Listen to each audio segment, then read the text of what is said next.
안녕하세요, 더더마입니다. 3일간 펼쳐진 뚜르드 코리아 스페셜 TDKS. 꿈의 무대라는 수식어가 모자르지 않을 만큼 역대급으로 흥미진진한 대회였죠. 저 또한 보는 내내 심박수 180을 넘나들며 흥분한 상태로 해설에 임했습니다. 이번 영상에서는 올해 TDKS를 전지적 해설자 시점에서 종합 정리해보고자 합니다. 다른 사람의 고통은 나의 행복, 팝콘 모두 준비하셨나요? 여기서 막 입문한 구독자 형님들을 위한 용어 정리 들어갑니다. 옐로저지, 이전 스테이지까지의 종합순위 1위 선수로 첫 번째 스테이지에서는 올해 MCT S리그의 우승자 권대영 선수가 옐로저지를 입고 출전합니다. 영라이더 저지, 23세 이하 선수 중 종합 기록이 가장 빠른 선수이며 화이트 저지를 입고 출전합니다. 이외에도 스프린트 포인트를 가장 많이 획득한 파랑색 스프린트 저지, 산악 구간을 가장 먼저 오른 땡땡이의 산화광 저지가 있습니다. BA, 브레이크 어웨이의 약칭으로 함께 가던 그룹에서 탈출해 도망가는 것을 의미합니다. 공기 저항이 굉장히 중요한 사이클의 특성상 혼자 힘으로 그룹을 이긴다는 것은 불가능에 가깝지만 여러 이해관계와 팀 간의 전략이 얽히고 설킨 경우 그 틈을 이용한다면 성공할 가능성도 있습니다. DNF Did not finish의 약칭이며 기재 고장, 낙차, 실력 부족 등 다양한 이유로 완주하지 못함을 의미합니다. DNS Did not start의 약칭이며 출발하지 못함을 의미합니다. 보통 전날 사고 등으로 출전하지 못하는 경우 DNS가 됩니다. 이제 맥주 한 캔 까시고 자 갑니다. 첫 번째 스테이지 인제 서킷 39.1km의 거리로 비교적 짧은 코스지만 각이 센 깔딱고개와 빡센 인터벌로 인해 선수들에게는 50분 동안 말 그대로 생지옥이 펼쳐졌습니다. 스테이지 1의 변수는 스타트였습니다. 올해 MCT S리그의 팀 순위별로 자리를 위치하였는데 좁은 스타트 구간으로 인해 병목 현상이 벌어져 선두 그룹이 이미 300m를 나아가는 중에도 아직 출발하지 못한 선수들도 있었죠. 선두에선 안 그래도 강한 선수들이 안 그래도 팩을 찍기 위해서 안 그래도 강력한 인터벌을 치는데 그걸 견디면서 거슬러 올라가야 하는 후순위 팀의 선수들에게는 인제 서킷이 고통의 불바다로 보이지 않았을까요? 첫날은 MCT S리그의 우승자 옐로우 저지 권대영 선수의 강력함과 우직함이 돋보인 스테이지였습니다. 무려 14km 동안 솔로 BA를 시도하였으며 팩에 합류된 이후에도 계속 어택을 시도하고 결국 스프린트 전까지 우직하게 BA 그룹을 이끄는 모습에서 상남자의 향기가 물씬 풍겼죠. 또한 누구에게나 종합 우승의 가능성이 열려있는 첫날 스테이지였기에 많은 선수들의 활발한 어택이 펼쳐졌습니다. 각 팀의 에이스들이 서로 합심하여 BA를 시도한 권대영 선수를 잡아냈고 결국 최후의 5인 BA에 있던 윤중원 선수가 강력한 스프린트로 1위를 차지하여 보너스 타임 10초를 받아 권대영 선수에게서 옐로우 저지를 뺏어오게 되었습니다. 두 번째 스테이지 강릉 74.7km로 비교적 짧은 거리이지만 초반부터 펼쳐지는 당목력은 정말 억소리가 나옵니다. 남산 오르실 때 어떤가요? 사진 찍으면서 얘기하면서 가도 결국에는 숨이 좀 차시죠? 남산 PR 도전할 땐 또 어떤가요? 한마디로 죽을 것 같죠? 이 당목령을 오르는 선수들은 그런 고통을 30분 넘게 견디는 중입니다. 참고로 변태들은 아니겠죠? 스테이지 2는 첫날에 강력한 스프린트로 옐로우 저지를 차지한 윤중원 선수와 팀플레이가 빛나는 탑스피드 팀 간의 대결, 개인과 팀의 대결이 관전 포인트였습니다. 당목령을 가장 먼저 오르고 7인 BA를 형성함으로써 2위 천소산 선수를 떨궈뜨리는 데 성공한 윤중원 선수. 하지만 같은 그룹에 탑스피드 팀의 권대영, 박종일 선수가 있기 때문에 시종일관 이들을 신경 써야 했습니다. 한편 이들을 추격하는 추격 그룹에서는 각 팀 간의 이해관계가 달라 원활한 추격이 이뤄지지 않았고 결국 정우람, 천소산, 김남영 선수가 속한 2그룹과 합쳐지게 됩니다. 추격 의지를 불태우는 종합 2위 천소산 선수와 같은 팀의 김정환 선수. 하지만 삽당령 다운힐에서 김정환 선수가 낙차하게 되고 천소산 선수는 기재 트러블로 인해 DNF를 하게 됩니다.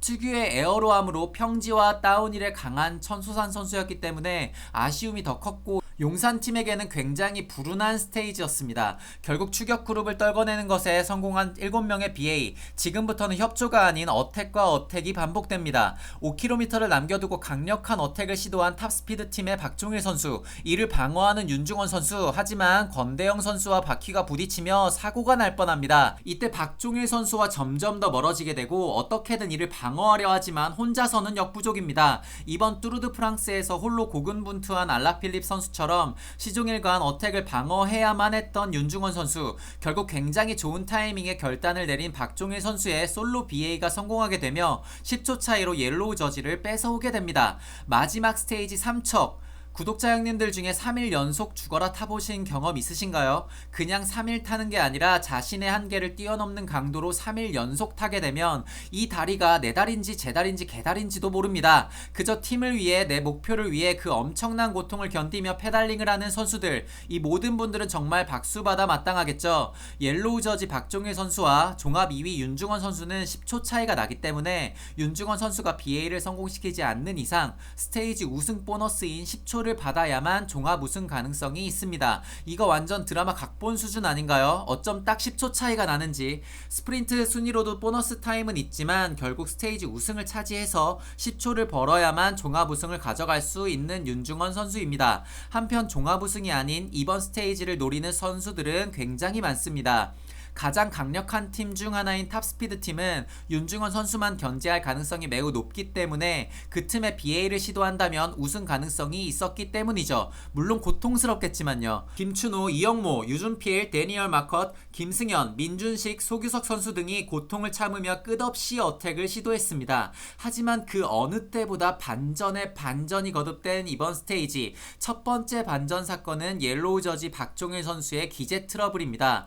동호인 대회 영상 역사상 가장 많이 회자될 것만 같은 이 장면, 여기에 참여한 선수 중 누구 하나 진심이 아닌 선수가 있었을까요? 적어도 반년 이상 꿈의 대회 TDKS를 위해 고통을 견디며 훈련했지만 팀 에이스를 위해 아무런 망설임 없이 자신의 자전거를 내어준 탑스피드 팀의 문보경 선수, 다시 봐도 정말 감동적인 모습입니다. 하지만 탑스피드 F팀과 R팀은 규정상 다른 팀이었기 때문에 타팀의 도움을 받은 박종일 선수는 경기 후 5분의 타임 페널티를 받아 종합순위권에서 멀어지게 됩니다. 두 번째 반전 사건은 데니얼 마커트 선수의 어택과 소규석 선수의 낙차입니다. 종합우승 경쟁자인 데니얼 마커트 선수가 어택함으로써 조금은 루즈해졌던 레이스 후반부에 다시 꿀잼 포인트들이 등장했습니다. 끝난 줄 알았던 윤중원 선수의 종합우승 가능성과 더불어 작년 우승자인 데니얼 마커트 선수의 우승 가능성 또한 높아졌기 때문입니다.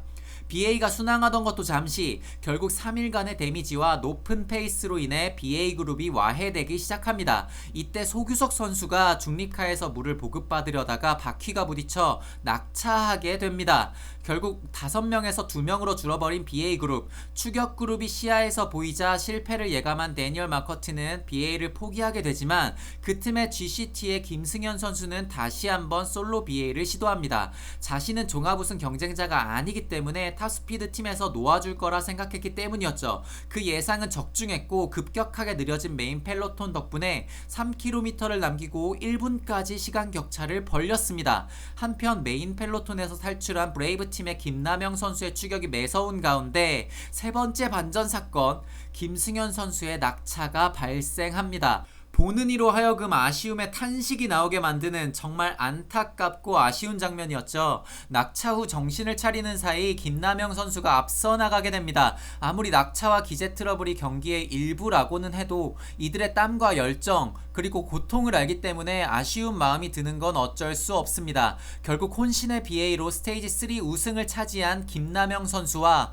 2위 손만수 선수, 이렇게 되면 옐로 저지의 주인공만 남게 됩니다. 레이스 중인 선수들에게는 박종일 선수의 타임 페널티가 어느 정도인지 알 수가 없기 때문에 끝날 때까지 끝난 게 아닌 거죠. 끝까지 포기하지 않고 스프린트를 한 건대영 선수가 3위, 윤중원 선수는 5위를 차지하게 됩니다. 여기서 마지막 네 번째 반전 사건, 박종일 선수의 타임 페널티로 인해 윤중원, 건대영 선수 중 누가 우승했을지 여부가 복잡해졌습니다.